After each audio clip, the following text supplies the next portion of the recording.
Que vaut Somnambule, le dernier album de Raphaël? C'est la question qui oppose Grégoire Le Ménager de l'Obs et Jean-Christophe Buisson du Figaro Magazine. C'est une très bonne surprise, c'est un très bon album. J'ai trouvé très ambitieux dans sa construction et dans sa singularité parce que Raphaël, il a je crois 39 ans maintenant, il a 8 ou 9 albums derrière lui, des albums assez grand public, d'autres plus exigeants. Le dernier, super... Non mais vous allez... laissez-moi continuer. Je sais que vous, ça vous a sûrement pas plu, vous allez comparer ça à Pierre Bachelet quand on aura 20 ans en l'an 2001, mais pour l'instant c'est moi qui ai la parole. Allez-y. Et je trouve ça ambitieux parce que il n'y a rien de plus compliqué que de faire un album qui parle de l'enfance, en plus avec une chorale d'enfants, parce que ça peut être très rapidement un peu mièvre, un peu gnangnan, et je trouve le résultat est absolument formidable, parce qu'il est d'une joie, d'un enthousiasme qui fait vraiment du bien dans la période sombre que nous traversons, que nous ne sommes pas prêts de quitter, en tout cas pas avant 2 ans. Et je trouve que l'enchaînement de ces morceaux qui parlent de l'enfance, mais pas que dans le côté... youpi, joyeux. Il y a aussi les moments sombres de l'enfance, y compris la petite enfant, de la solitude, de l'angoisse. D'ailleurs, les morceaux, je trouve, qui sont un peu moins bons, sont les morceaux, justement, il n'est plus dans l'enfance. On a enregistré ça dans une école, l'école Houdon, dans le 18e arrondissement, dans la classe, avec la maîtresse qui est derrière. Et il a gardé un petit peu le fouillis, les bruits de chaises qu'il peut y avoir, les enfants un peu dissipés. Et donc, ça donne quelque chose vraiment d'enthousiasmant, de léger, de gai, d'inventif, avec vraiment des morceaux, je trouve, assez poétiques pour certains, dans l'écriture. Moi, ça m'a vraiment enthousiasmé. Et encore une fois, en plus, il a une image un peu détestable, un peu trop enfantin. Et du coup, ça fait comme un pied de nez. Vous me traitez d'enfant. Ben, regardez, je fais un album avec les enfants. Et c'est en ça que je trouve ça ambitieux. C'est pas l'ambition de certains groupes de rock formidables, mais voilà. Vous allez être très sceptique, vous avez Non, pas du tout. Mais écoutez, je suis désolé, je vais vous décevoir. C'est pas la première fois. Je sens bien que vous essayez de masticoter. C'est plutôt une bonne surprise pour moi aussi, effectivement. Les critères se font, là. J'ai jamais été un grand fan de Raphaël, même s'il a fait des jolies chansons et qu'il a un petit talent. Non, mais c'est vrai, c'est vrai. Non, c'est pas de la condescendance du tout. C'est pas de la condescendance du tout. Et c'est plutôt un bon disque avec plutôt des bonnes chansons. Moi, les chœurs d'enfants, honnêtement, je suis pas sûr que ça soit une si bonne idée que ça. C'est amusant, 5 minutes. Pink Floyd, ils ont fait un album. Oui, mais Pink Floyd n'a pas fait que des merveilles. Et puis bon, enfin, comparer Raphaël et Pink Floyd si vous voulez, mais ça risque de nous entraîner un peu loin.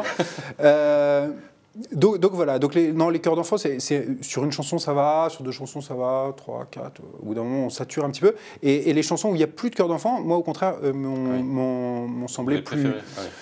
Oui, peut-être plus classique, mais je sais pas. Ne donnez pas l'impression qu'elles sont très présentes, parce qu'il y a des morceaux où il est quand même sa voix un peu cristalline, elle prend le dessus, elle domine, et parfois les chœurs sont juste au début et à la fin. Ils sont pas omniprésents, c'est pas un album choral. Ils sont pas omniprésents, mais ils sont quand même assez présents. Ensuite, non, c'est plutôt un bon disque, c'est plutôt des bonnes chansons. Après, c'est vrai que pourquoi je parlais de petits talents, c'est vrai que et que je tiquais quand vous disiez que c'était très audacieux ou très ambitieux. Ça me paraît pas extrêmement ambitieux. Il y a des chansons qui rappellent, qui font penser un peu à du Jean-Louis Aubert. Il y en a une qui s'appelle Ça sent l'essence que moi j'aime plutôt bien, qui ressemble à du Stéphane Echer. Il y en a une où il prend la voix aiguë de Christophe et ça ressemble vraiment à du Christophe. Oui, alors c'est ça aussi. Ça aussi c'est bien. Il se sort de ses influences américaines permanentes, Neil Young et Bob Dylan qui nous répètent. Et là on voit, je trouve qu'il assume une identité.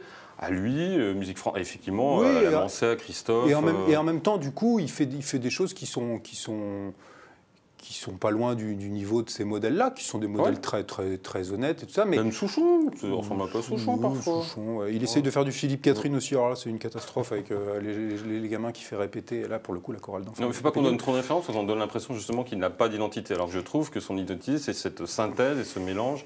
Très bien. Il y a une très belle production derrière, très propre, très... Oui, qui est un peu trop propre aussi. Enfin, si on veut chercher la petite bête, donc honnêtement, enfin, ce sont des bonnes chansons dans un registre de rock variété française, vraiment très estimable et c'est un très bon mélodie. Je trouve qu'il y a des très bons refrains, il y a des trucs qui restent dans la tête et c'est quand même plutôt bon signe. Le titre qui donne le titre de l'album, Somnambule par exemple, le premier morceau. Oui, c'est vrai. On le garde dans la tête un bon moment. C'est vrai. Sur le dos. Et et les paroles sont plutôt pas mal. Enfin, tu sais à quel point c'est difficile d'écrire en français sur du rock. Je suis content, je vous ai convaincu. Et voilà. Et bon, c'est pas au niveau de Bashung, mais c'est un peu dans cette veine-là. C'est plutôt bien. Moi, il y a quand même, sur les arrangements, il y a quand même un truc qui me fait un peu tiquer. Il y a un côté un peu appliqué quand même, un peu trop propre, trop scolaire. Il y a un côté un peu scolaire, je trouve, dans ce qu'il fait. On a envie qu'il se lâche plus. Je sais pas. Peut-être que sur scène il le fait et que ça gagne en émotion. Ouais, mais encore une fois, je trouve admirable qu'il puisse. Il a eu un tel succès quand il a fait Caravane et d'autres albums. C'est des succès dont vous ne vous remettez parfois pas. Et je trouve qu'il arrive, il fait un album un peu exigeant après, un album un peu raté, La Pacifique 231. Et puis Super Welter, qui était très très bon et en même temps qui n'a pas rencontré le public. Et là, il revient avec des morceaux qui, effectivement, je pense que ça va plutôt bien marcher. C'est assez proche de Caravane. Là, tout le monde est en train de dire il se réinvente à chaque fois. Et tout ça. Non, il revient un peu à ses fondamentaux, à ce qu'il sait faire. Oui, mais encore une fois, avec des enfants, au risque d'être accusé de mièvrerie, etc. Donc c'est pour ça que je trouve ça ambitieux, si vous préférez, audacieux.